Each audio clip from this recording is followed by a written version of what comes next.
Grace. Grace is giving you life, but you're not living it. Grace has declared no condemnation, but you're still following me. Grace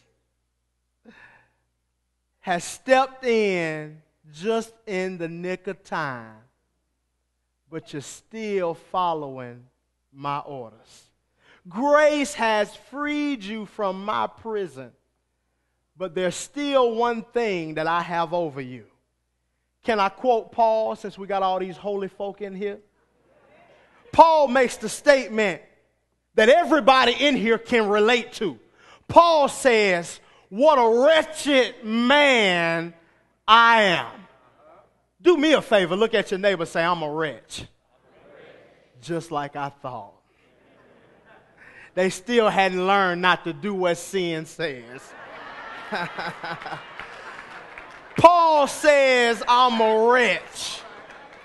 And if Paul can be honest, can't you be honest and look back over your life? He would say it all that the Lord has done for me. But I'm going to say, look back over your life.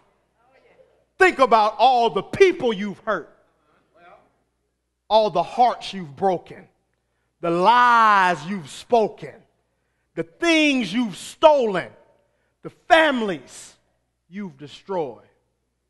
What else can you say about yourself except what a wretch I am? Y'all know it's true. Somebody say, "I'm a wretch."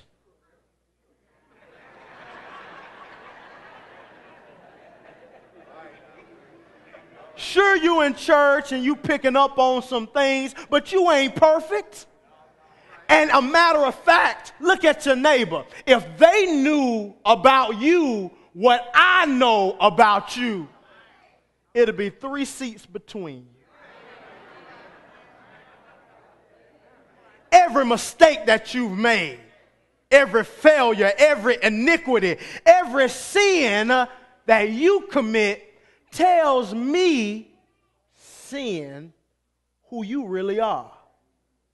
Not a Christian, not someone who loves God, but your lifestyle tells me that you're a wretch. A liar, a thief, a drug dealer, a wretch, an addict, an alcoholic. I mean, I am at Total Grace, ain't I? An adulterer. 3 seats over, a homosexual, a womanizer, a pimp, a wretch. Right next to you, a player, a criminal, an ex-con, a murderer. You're all nothing but wretches. What a wretched person. Can I get an amen, church? What a wretched person you are. Don't get mad at me, get mad at the way you living.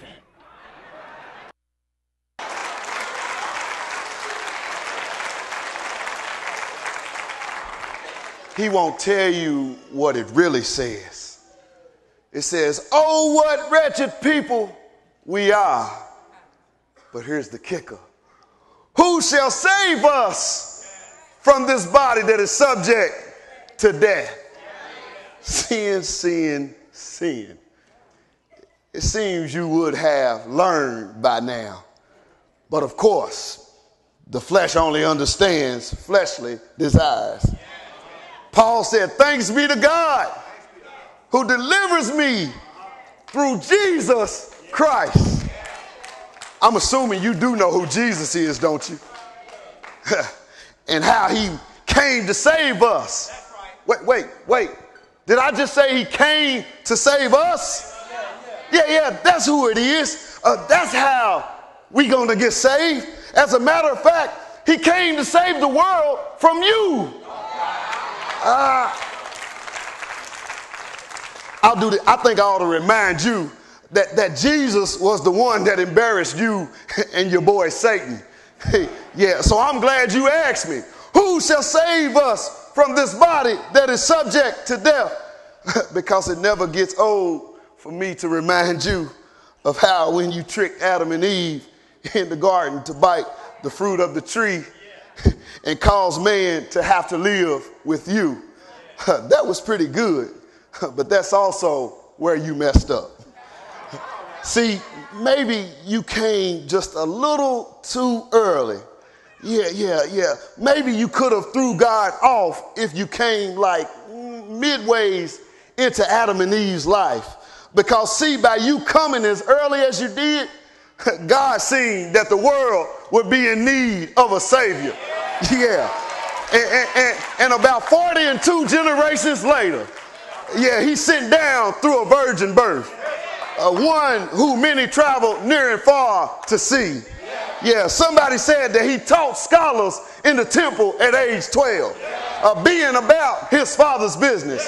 A carpenter by trade, but a savior by purpose. They say he stayed around here for about 33 years, healing the sick and raising the dead. Somebody said that he has a name that's above all names, and at his name, every knee shall bow and tongues shall confess. I think somebody in here knows who I'm talking about, because if you ask them the question, who saved you?